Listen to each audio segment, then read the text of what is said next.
नमस्कार दोस्तों, आप सभी को हमारे चैनल वंदना देवी ऑफिशियल में बहुत बहुत स्वागत है। तो आज फिर से एक नई कहानी लेकर आ गई हूँ, तो ज़रूर सुनिएगा। भक्ति से मिलती है शांति और सुख। उत्तर प्रदेश के एक छोटे से गांव में रामू नाम का एक गरीब किसान रहता था। रामू मेहनती था, लेकिन उसकी जिंदगी में हमेशा परेशानियां ही परेशानियां थी। कभी फसल खराब हो जाती तो कभी घर में बीमारी आ जाती। कर्ज का बोझ उसके सिर पर बढ़ता ही जा रहा था। दिन रात चिंता में डूबे रहने के कारण उसके चेहरे की मुस्कान कहीं खो गई थी। रामू अक्सर सोचता, भगवान ने मेरे साथ ही ऐसा क्यों किया। वह मंदिर के पास से तो गुजरता था, पर कभी अंदर नहीं जाता था। उसे लगता था कि भगवान अमीरों की सुनते हैं, गरीबों की नहीं। एक दिन गांव में एक संत आए। शाम को मंदिर में सत्संग हुआ। रामू भी जिज्ञासा से वहां चला गया। संत कह रहे थे, भक्ति का अर्थ केवल पूजा पाठ नहीं, बल्कि सच्चे मन से ईश्वर को याद करना और हर परिस्थिति में विश्वास बनाए रखना। जब मन ईश्वर में लग जाता है तो दुख भी हल्के लगने लगते हैं। यह बात रामू के दिल को छू गई।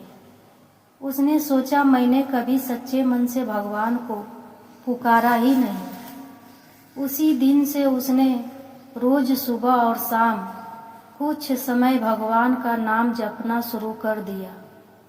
वह मंदिर जाने लगा, आरती में शामिल होने लगा। धीरे धीरे उसका मन शांत होने लगा। पहले जहां वह हर छोटी बात पर घबरा जाता था, अब वह धैर्य से काम लेने लगा। उसने मेहनत जारी रखी, लेकिन अब चिंता कम और विश्वास ज्यादा था। जब सफल थोड़ी कम हुई तो उसने निराश होने के बजाय सोचा, भगवान की यही इच्छा होगी, शायद इसमें भी कुछ भलाई हो। कुछ ही महीनों में उसके जीवन में बदलाव दिखने लगा। उसकी मेहनत रंग लाई। अगली सफल अच्छी हुई। घर में जो बीमारियां थी वे भी धीरे धीरे ठीक हो गई। लेकिन सबसे बड़ा बदलाव यह था कि रामू के मन में अब सुकून था। एक दिन उसका मित्र बोला, रामू, लगता है तेरी किस्मत बदल गई। रामू मुस्कुराया और बोला, किस्मत नहीं बदली, मेरा नजरिया बदल गया है। जब से मैंने भक्ति को अपनाया है, मेरे मन को शांति मिल गई है। अब दुख भी मुझे तोड़ नहीं पाते।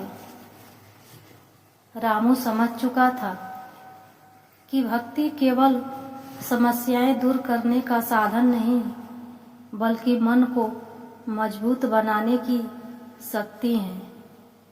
भक्ति से उसे आत्मविश्वास, धैर्य और संतोष मिला। इस प्रकार रामू के जीवन ने यह सिखा दिया कि सच्ची भक्ति से मन को शांति और जीवन को सुख मिलता है। जब इंसान ईश्वर पर विश्वास रखता है और हर परिस्थिति को प्रसाद समझकर स्वीकार करता है, तब उसके जीवन में अस्थायी आनंद का उदय होता है। इस कहानी से हमें ये सीख मिलती है, भक्ति केवल मंदिर तक सीमित नहीं है। सच्चे मन से ईश्वर को याद करना और हर परिस्थिति में विश्वास बनाए रखना ही सच्ची भक्ति है। भक्ति से ही मन को शांति और जीवन को सच्चा सुख मिलता है। दोस्तों, ये वीडियो कैसी लगी? अच्छा लगेगा तो कमेंट में हर हर महादेव जरूर लिखिएगा। और अभी तक मेरे चैनल को सब्सक्राइब नहीं किए हैं तो कर लेना और लाइक कर देना और शेयर कर देना। मिलते हैं एक अगले कहानी के साथ। हर हर महादेव। जय श्री कृष्णा। राधे राधे दोस्तों।